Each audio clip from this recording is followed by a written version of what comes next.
Today's video is going to be an extensive tip video for college. I understand that a lot of my subscribers are high school age or going into college, some even in college. So I feel that by going through everything that I experienced and everything I learned from people smarter than me in college, I can maybe pass some of that knowledge down to you guys and save a lot of headache.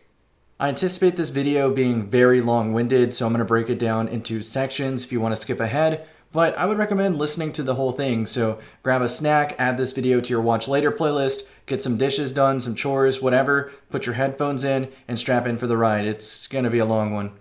While you're taking a look at the timestamps in the background, I'll mention that this video is going to contain generic tips, specific tips to the college I went to, University of Central Florida, go Knights, and as well as anecdotal stories. So without further ado, let's get into this.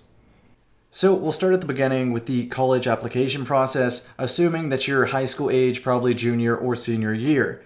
Whenever I ask a high school student what their biggest source of stress is, it's usually going to come down to GPA or grade point average when applying to college because they don't feel that their grade point average is high enough. But I will say that GPA isn't everything when it comes to the college application process. I mean, if you have a lot of other assets and you can show this on your application. So for example, if you were in sports, clubs, if you did community service, if you play musical instruments, if you did band, if you learned a foreign language, etc. Here's the important part. If you did any of that inside of school or outside of school, a lot of people don't even consider using things that they did outside of school in their application to make them seem like a more well-rounded individual, which in the college eyes can make up for not having a perfect GPA. In my opinion, that's the most important tip when it comes to the application. I could have listed a couple more, but I'll let the comment section fill in for the things that I missed. Again, I just find that one tip to be extremely vital to the college application process and the way you go about high school. Now, moving on to the next section, this is admissions. The first tip is a major one, and this is asking for multiple transcript hard copies sealed from your high school, because both high school and college offices have a great knack for losing things. I'm telling you, you can electronically send your transcript, you can hand it into the office in person, and they're still going to lose it. So anytime you have to deal with the administration or financial aid office, pretty much any office at the college you're going to, make positively sure that if you turn in anything, you get a picture, a signature on the back of a business card or something as a proof, a receipt of your visit and the fact that they received whatever you gave them. In my case, I turned in my high school transcript 3 times, not counting the multiple electronic versions. I'm talking, I brought the hard copies to the main administration office. They're like, yeah, we got it. 3 times. I had to turn that in. By the 3rd time, I was furious, so I'm like, all right, I'm going to need some fingerprints, some signatures. I have a Ancestry.com DNA test right here. Here's a whole film crew to confirm that you received my transcripts. Turns out the 3rd time was indeed the charm, and that was taken care of, but I will admit it was very stressful because it was coming close to some deadlines that otherwise would have put me out of signing up for classes or even receiving financial aid. So avoid that problem by having multiple hard copies and being very persistent. The next tip might be a bit specific to my particular college, but go to the earliest freshman orientation because sometimes they allow early sign up for classes or they might be required to sign up for classes. Colleges typically give athletes and special programs first dibs at classes, so this makes it all the more important. I'm put on my tinfoil hat for this next one, but I honestly do think that colleges inflate the GPA averages. In my experience, the entry with low GPA is contingent on a summer admission entry, so this might cause the fall and the rest of the subsequent year to suggest a higher average GPA for the incoming class. I mentioned this tip because I can see it as a source of stress to think that all of your peers have somewhere around a 3.8 GPA on a 4.0 scale, which is really good for high school in my opinion. But I will report that that stress subsided somewhat because as I took more college courses, I noticed that not everybody was doing well. So those model 3.8 plus students that should be succeeding in college just didn't. I don't know if it was the sense of freedom, but they were terrible at college and they flunked out. What I'm really getting at here is that don't listen to these inflated numbers that colleges give out to make them seem more appealing or more intellectual or whatever. If you want to succeed in college, you have all the tools to do so. So passing or failing, the ball is in your court, not on whether or not you were a 3.8 student in high school. Okay, moving on, we are talking about signing up for classes. The first tip is don't worry if you're undecided on a major. Work on basic general eds until you do. You can also check for major exploration programs. These are programs that your college offers, maybe to give you an idea of what each major at the school actually offers. And also keep an eye out for on-campus major expos. These are like mini conventions that show you everything a major offers. And finally, talk to an advisor. I can attest that I pretty much finished all my gen eds. These are the basic courses that every college student, regardless of major, has to take. I finished nearly all of those before I decided on my major. And yeah, not knowing what to do for a major was terrifying because I had no clue what I wanted to do with my life. I mean, I knew at the bottom of it all, I wanted to help people somehow, and I always think that helping people means doctor, but when I think doctor, that's a lot of school, a lot of opportunity cost for things that I could be doing otherwise. Like maybe some indirect ways of helping people, like becoming a teacher, teaching students to fend for themselves, make better choices, and better society as a whole. But I still chose something like pseudo on the medical side. This was a major called Sport and Exercise Science. So if I had to describe it in a couple sentences, it is basically teaching people how to improve their body or repair it so that they don't end up in a doctor's care. So for me, sport and exercise science was a perfect major, a perfect fit because of my vast athletic background, as well as it hit all the check marks, the biggest being I could help people. I could do some good. I'll spare you the details to keep this video short, but you gotta admit the cruel twist of fate that after 2 years of stressing out about choosing my major, I finally pick one that is near and dear to my heart, and then simultaneously I strike gold on YouTube in video games and almost see no need for it whatsoever. So you never know what life is gonna throw at you, so pick something you're passionate about and hopefully it works out. Back on subject, the first tip was don't worry if you're undecided on major. The next tip is to reference your degree catalog.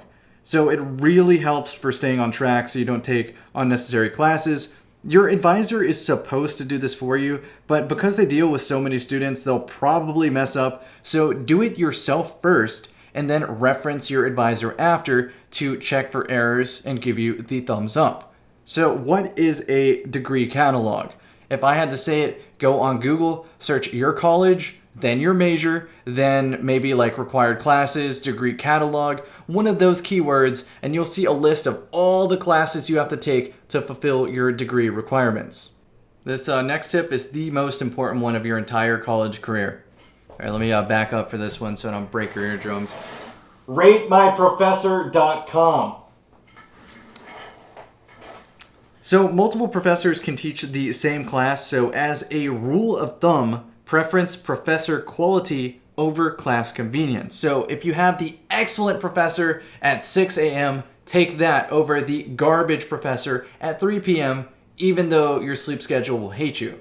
And now pardon the interruption for a short break from our sponsor, RateMyProfessor.com. It's not actually the case, but I wish. That website is crucial to your college happiness. I promise you. Search any professor, any class, any college. You'll even see a list of previous college a professor may have taught at, and you'll see reviews from students that mention how well the class went and how good of a job the professor actually does at teaching. One of my biggest regrets in college was not using RateMyProfessor.com because I took a gen ed that should have been a pretty easy course, a shoo-in for at least a C. However, that one was terrible. It was a geology course where the professor, although he was really passionate about his subject, he didn't do a good job of breaking it down into like consumable bits of information that we could learn from. And the way he graded was insane. It was like this matching test where you would have maybe 5 answers to a question, and if you missed 1 out of those 5 answers, the entire question was gone. So you could realistically know 80% of the information and get like a 15 on the test, a 15 out of 100. And half the class dropped the class when you were able to. I persisted, and I should have dropped the class. I really should have. But lo and behold, I go on ratemyprofessor.com the next semester, and there is bold letters from every review. They're like, do not take this class. This is not a rocks for jocks class, so you will get messed up by this professor. He is ruthless. It's old school. It's paper only. There's no computers. I'm telling you, they went in on this guy. It was the biggest roast I've ever seen. Of course, take the reviews that you see on ratemyprofessor.com with a grain of salt, because sometimes you get salty students where they're like, man, this professor sucks, but they didn't show up for a single day of class. They didn't buy the textbook. It's like, no shit, you failed. But no, sometimes you can tell when it's genuine, when like 99% of people are like, don't take this class, you will die. Please, please, please. If there's one thing you take from this video, I promise you, do your research on the professors ahead of time. In fact, join clubs in your school, because the upperclassmen are more familiar with the school, right? So befriend them and ask them about the classes you're taking. Maybe they had the same professor before and they'll tell you the ins and the outs. They might even have like old notes and study material that you can reference.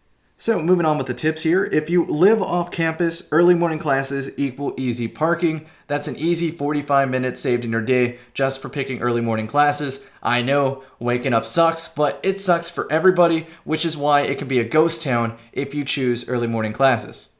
Not every class you take for your degree is going to be insanely difficult. Some will be ridiculous, but some will be easy. So my advice is to mix a couple difficult and a couple easy classes each semester so you have a nice balance. And this will allow you to be intelligent about stacking everything on one day. You could have like a Monday, Wednesday, Friday schedule, a Tuesday, Thursday schedule. You could have night classes, morning classes. College is very flexible. Also, don't forget about lab classes. There are some classes that require a lab section, even if they're not like a typical science. Definitely, though, explore your options here. You have a lot of flexibility when it comes to choosing a schedule that fits your needs. For me, I actually ended up liking the 1 or 2 days a week. Like if I could get Wednesday and Thursday filled up to the brim all the way from AM to PM each day in a row, that was like ideally the way I like to do college, because I'm gonna be honest with you, my priorities were kind of messed up. I was like, I'm gonna be a college athlete, I'm gonna be a video game streamer, and I'm gonna be a student. And I somehow pulled it off. I don't know how, but it was very unhealthy, very stressful, and it really made learning harder than it had to be, because staying focused all day sucks when you can just focus for 1 or 2 hours a day. On that note, I heavily advise that you spread them out until you're a little more experienced with college, and once you have a better sense of how much you can handle, then maybe you can stack classes on a single day and open yourself up like a 5-day weekend. It's pretty nice. The next tip I'll mention is that 12 credit hours is considered being a full-time student, which allows for financial aid. A tip I used when signing up for classes is I signed up for 15 hours with the intention of maybe dropping a class if, after looking at the syllabus, which for those who don't know what a syllabus is, it's just a list of assignments that the professor plans to grade at a certain point. But again, after looking at the syllabus, you can see if your classes look incompatible with each other, which tells you if you have to drop one of them. However, if it looks manageable, I would just keep the 15 and try to graduate a little bit earlier. If you're going to proceed with this risky way of signing up for classes, pay special attention to the drop/swap deadlines and dates.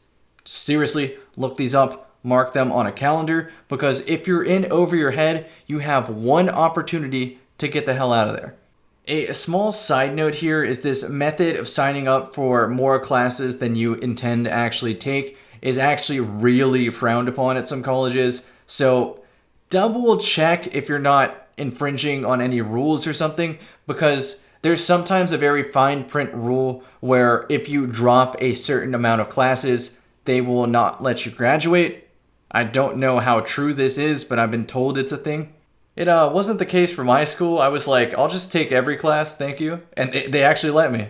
This ties into the next tip, which is going to be if you have to take difficult classes and some of those classes require a prerequisite class, so like a lower level intro version of that same class, you can actually ask for overrides where you're like, trust me, I got this. I already know this information. So if you could just squeeze me into that upper level class, that would be very helpful. Sometimes they will do it.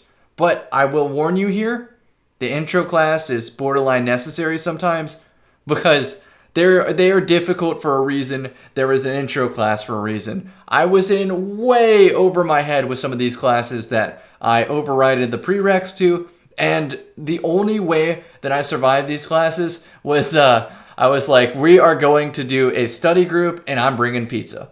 That's how I got through. Upperclassmen straight up carried me. Continuing on with the tips, sometimes you will have an account hold like lab fees, parking tickets, etc. And this will hinder you from being able to sign up for classes in some cases. So make sure that any outstanding fee is paid before it is time to sign up for classes. Also, the professor's syllabus may already exist online, so if you're signing up for a particular class, just do your due diligence, look up the syllabus ahead of time, and see if it's a class that you actually want to take. And again, same thing, rate my professor, use all this information together. I mentioned in an earlier section that sign up is prioritized for college athletes and special programs, so set yourself a Google Calendar reminder way ahead of time when class sign up rolls around again so that you're not blindsided when you have to study for like 3 exams on the same night. All right, on to the next section, which is all about books. Sometimes, asterisk here, you don't need the required text. I know the syllabus says, hey, you need this book, but sometimes you don't. Even on the first day, the professor may be holding the book to the front of the class and being like, you guys need this. Your grade depends on this book. But sometimes that's not the case. But if it turns out you actually need the book, I have a couple options here. Option A, if you have to buy it used. There's chegg.com, there's your local bookstore, there's amazon.com, and there's online e-text. Sometimes, though, you will have to buy a new book because a lab code is bundled requiring a new book. It's very frustrating, but I don't really know a way around this that doesn't break the law. Option B, I discovered this one around my junior year, and I'm sad that I didn't do it all 4 years, but buy a cheap tablet with some sort of e-reader software. It can be better, cheaper, and sometimes some... Hold on, let me take a sip of this. Had one of those like squirt top Gatorades or whatever from the gym this morning. But sometimes it can even be free. You can decide for yourself why I felt that I needed to leave that pause in there, even though I can just edit it out at any point. But yes, the e-tablet comes with some distinct advantages, the main one being the Control F function over a traditional paper book, because Control F allows you to find any particular word instantly, as well as every page it appears on. So if you're doing like an online assignment or something for a class, you can take that word, plug it into Control F by just copying the text there, and then looking it up on your tablet to find the exact page where you'll find the information to answer the assignment correctly. Option C, sometimes the newest edition of the book isn't strictly necessary. I would ask your professor on day one if this is the case. I remember one particular example was a exercise science textbook where it had like this little biography feature or something on the South African Olympian Oscar Pistorius. I don't know why I wanted to say Piscatorius or something. I feel like that's a RuneScape term, but let's get back on topic here. South African sprinter. What was special about him is he ran on like stilts or blades or whatever you call them. He was like missing the lower half of his legs. And what he's even more famous now is that he's a convicted murderer of his girlfriend back in 2014. So, as legend would have it, in 2015, that little biography section was omitted from the book, just completely obliterated, gone. And that was the only change made to it. But it cost like $100 more just because it was newer? No, they're trying to scam you. Don't fall for their dirty tricks. Option D. Libraries, especially ones focused on education majors, have not only free books, but professional book copiers. Long pause for effect. Option E, resale through Facebook, Craigslist, etc. You can find cheaper books from people selling them, and if you had to buy a new book, you might be able to recover some funds by selling your books yourself. Okay, the next section of tips is going to cover free stuff. The first tip being create a junk email. The reason that you want to create a junk email is because you get free stuff, but it's contingent on giving some sort of information about yourself, usually an email, which is why you use the junk email, because you don't want to get spammed with offers of things you're never really going to use when you just want a free t-shirt.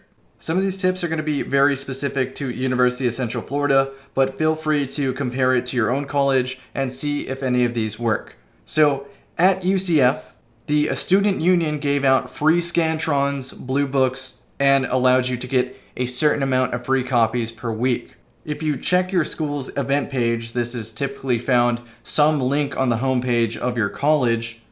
There might be events like club drives, market days, conventions, etc., where they give away free food. Don't underestimate this tip, because I feel like in my junior year, with the way my schedule lined up, I never really bought lunch because all I had to do was go on the events page for like 30 seconds on the walk to class and be like, after class ends, the soccer club has a club drive, the Indian Cultural Festival or something like that is going on. And so I was able to just snag food every single time I went to class. It was awesome. Don't be afraid if you're reading the description of any particular event and it sounds kind of cheesy. I mean, they are most of the time, but you'll get free food and you'll probably meet some cool friends. Keep in mind that your school may offer discounted tickets to students, so check the school webpage. I know my school offered limited offerings of like Disney World, Universal, certain movie tickets, a lot of things around the area. A couple times per year, they actually gave away free Universal Studios or Disney tickets or something like that. And to get these, you had to show up at one of the physical times they were giving away these tickets. And you are pretty much expected to wait in very, very long lines, even if you showed up early. So the tip I'm going to give for this section, if it applies to you, is buy a portable camping chair and just bring that shit with you whenever you expect to sit in these long lines, because everyone around you will be jealous when you just pull out like this small telescopic camping chair out of your backpack and just set that up. To make matters worse, you could probably bring like Super Smash Bros. On the Switch and just play that with your friends in line, and you'll have a whole crowd around you just being like, oh my god, the combo. Next tip. Low population sporting events will sometimes offer free stuff to entice viewership. For UCF, I think it was like women's basketball or women's volleyball or something like that. They gave away free food, free Chick-fil-A. I don't know why. I think that's food, but honestly, you would agree with me when I say Chick-fil-A is maybe a tier above the other free trash that colleges try to pass off on you. Free Chick-fil-A is different than free food. I stand by it. But yeah, free t-shirts, free whatever. If you end up choosing to just buy your meal outright, don't forget that at certain university shops, there are stamp cards or some sort of rewards program where maybe every like 10th sandwich you buy, you get the 11th free. Just an example, food for thought, literally. The next tip is going to be that your library probably offers free computer use and to back up your storage, both physical and on the cloud if you're going to use them. You'll also probably have free access or at least discounted access to Amazon Prime and Microsoft Office if you reach out through your school. Definitely don't underestimate the amount of resources your library offers. For me, the best schedule of the day was to simply just go to college and expect to spend the entire day on campus, where even though I maybe have a couple hours of class, I will still spend the entire day in the library, either studying or doing assignments, so that the next time I show up to class, everything is done. Everything's, while I'm doing it, within an arm's reach. Even if I wanted to physically ask a professor, it's only a couple minutes walk from the library, versus if I go all the way home, it's not really going to be possible. Next tip. Have you ever heard of a 5K, a 5-kilometer run? These are everywhere. Sometimes they have free entry. Sometimes it's like $20. But I promise you, if you know what you're doing, you can easily walk away from those things, or run away, I guess, with $50 plus worth of goods. I remember after some races, I would see like this vitamin water representative just like cleaning up their little kiosk, and I'd be like, "Can I have a vitamin water?" And they're like, "Yeah, take the whole case," and just hand it to me. Thanks. And you just hobble off to your dorm room with vitamin water, enough for the entire year. Yeah, it was great. The last tip for this section is going to be, do not forget that health services may be a thing on your campus where you get either free or severely discounted healthcare if you're ever sick. Thankfully, I didn't really have to use these, but it's there. This next tip section is going to focus on campus living. First tip being, select a living arrangement based on your intended lifestyle and meal plan. I don't mean any disrespect when I say this one, but if you consider yourself more of like a hermit who stays in your room most of the time, a private room and kitchen is pretty beneficial to that lifestyle, you would say. And if you're more socially active, you're never in your room because of class, clubs, study groups, jobs, trips, sleepovers, whatever, you don't necessarily need a solitary room or kitchen because you're always on the go. There are multiple types of dorm room styles. There's apartment style, there's shared room. So I would be aware of these shared amenities that come with some of these. You might have a shared kitchen, shared laundry, study room, a lounge. Definitely use these if they're included. Chances are you're probably going to have roommates, so from the get-go, establish your housing rules. Don't be afraid to be firm with them. Sometimes there's resident assistants that do this for you, but seriously, do it yourself. Some of you think I get mad when it comes to video games, but you have never seen me mad when it comes to roommates not doing dishes. Holy sh... Okay, now that my blood pressure is down again, let's talk about whether or not you should have a car. You will have an abundance of transportation options. At UCF specifically, you had a public bus, bike rental, Zipcar, Uber, upperclassmen, Amazon Prime if you want to like deliver groceries or something. If you decide to bring a car, keep in mind that there are parking costs associated and there's probably never enough room for parking. You'll still walk to class. You'll park in the garage, walk 15 minutes to class, even though if you live on campus, everything's a 15-minute walk. And parking tickets can be ruthless. They will get you for anything. If instead or addition to a car you decide to bring a bike, keep in mind it might get stolen even if you have a quality lock. It happened to me. It sucked. It was such a pretty bike. It was not the most expensive bike, but still sucks to have it stolen. So the replacement bike I got, it was a nice bike, but I painted it very, very shittily to make it look like it was a garbage bike. And that one didn't get stolen. So they tell you to register your bike with the police department, and even if you do this, it's not a guarantee it won't get stolen. Your school might offer a bike rental program. It might be more convenient than owning a bike simply because you always have access to a bike no matter where you are on campus. Bike's almost always faster than a car on campus, and you could just go the skateboard route. I know that most of the buildings on UCF have a skateboard lock where you can store away your skateboard and not have to bring it into the building. If instead you decide to live off campus, keep in mind there are no strict resident rules. So unlike on campus, you can have hot plates, whatever lighting you want, wall hooks, you could pretty much do whatever. But you will have variable internet speeds. Sometimes it will be faster than campus. Sometimes it might be slower. Campuses usually cap your bandwidth and you have to speak to IT for anything special like opening ports. It can be cheaper or more expensive when factoring in utilities and transportation for off-campus living.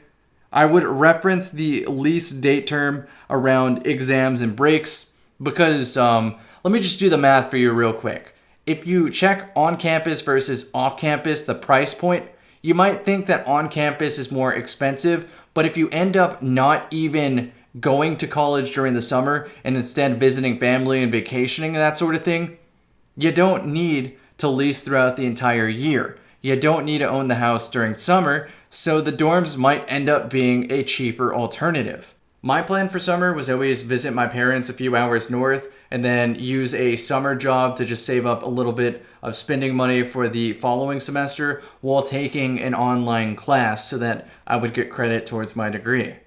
I have zero experience when it comes to sororities and fraternities, although I'll mention that it is an alternative option and I have heard good and bad things associated with it. You'll probably hear this in every college tip video, but that's for good reason. Clubs are a very efficient way to meet new people and learn new things. Every kind of club exists, and if it doesn't, you can make it.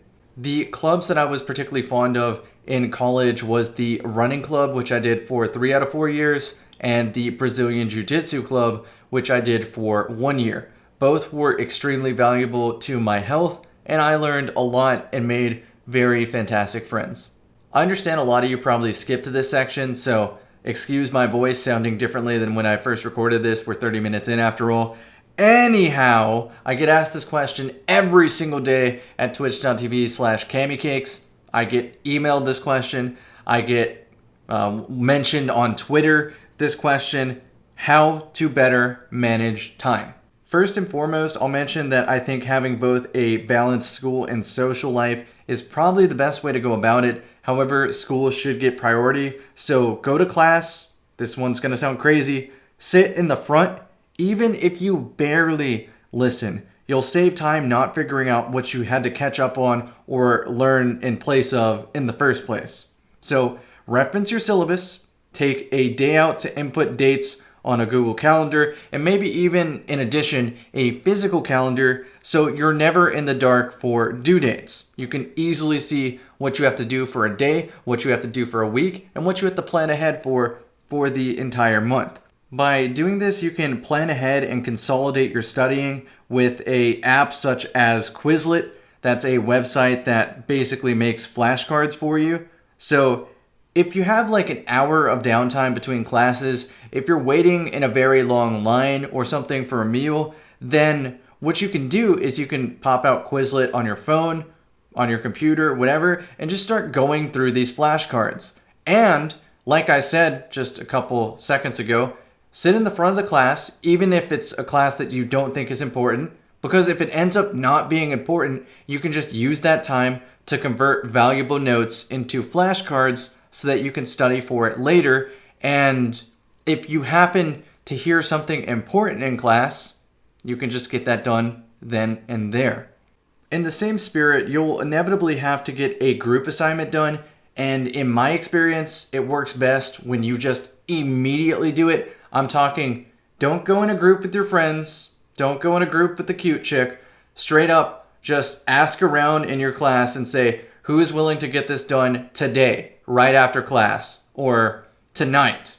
By getting a group project done as soon as possible, you don't have to waste any unnecessary time trying to fit together 4 or 5 different schedules. Instead, it's over. And you can use that saved time to instead reference your professor and be like, hey, I've already finished the project. What do you think about this? How can it be improved? And so then for the remaining month or whatever till it's due, you can just passively improve it with barely any work whatsoever because the bulk of it's already done. You can also get what I'd call pity points whenever your professor conveniently makes the assignment easier a couple weeks later after he initially gave it out.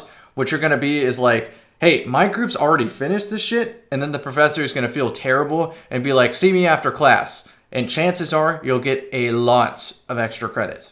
This next tip's a little self-explanatory, but avoid rush hour because it gives you so much extra time in your day. For instance, at UCF, the online gym page actually shows you how many people are at the gym, so you can tell immediately just from a glance whether it's packed or not. And that, to me, can easily add an extra hour on my day waiting for particular machines or one of the 4 squat racks for thousands and thousands and thousands of students. Oh my goodness, you know what pisses me off is that the second I graduated, the school ripped out like half the gym and replaced it with more squat racks. So, awesome. The final tip I'll give for time management is specifically for online assignments. Upload a copy of the assignment to Google Drive, take that Google Drive link and put it in the assignment itself and in the upload page whenever you happen to upload the assignment to your professor. Doing this creates a system of fail-safes so that you never worry if your professor actually got your assignment that counts for half your grade. We're almost done here, I promise. This last section is learning strategies. The first tip is college is all about learning how to teach yourself and learning how you learn best. The app Quizlet, that's the flashcard app, often had direct text copied from the book, and even sometimes old exams already made into flashcards for you. This next tip contains a minefield full of tongue twisters, so I will try my best here. Sometimes your college offers free tutoring, student instructor, or teacher's assistant enrichment sessions, and your professor may offer office hours. I did it. If you're like me, you type significantly faster than you write. I use the notes I take in class as a guideline to research a subject further. Finally, organize study groups and bring food if necessary. At UCF, you can actually reserve study rooms in the library. I mentioned it earlier, but the library has so many resources you don't even know about. Ask a librarian. Anything under the sun you might find for free. As for a miscellaneous tip, there are random scholarship opportunities that pop up every single day, so be sure to stay keen on those, keep your eye out. Finally, once you make it to your senior year, you need to apply about a year or more in advance for graduation. Refer to your advisor and your degree audit, I think that's what they call, to make sure that all of your credit hours are accounted for. Well, this video did end up being 36 minutes long. I anticipate that I might have to elaborate on some sections, as well as maybe make a part 2 that specifically focuses on maybe like the social aspects of college and how to navigate that. Let me know if that's something that remotely interests you in the comment section below. Also, keep an eye out for any additional tips that my lovely subscribers are typing down below.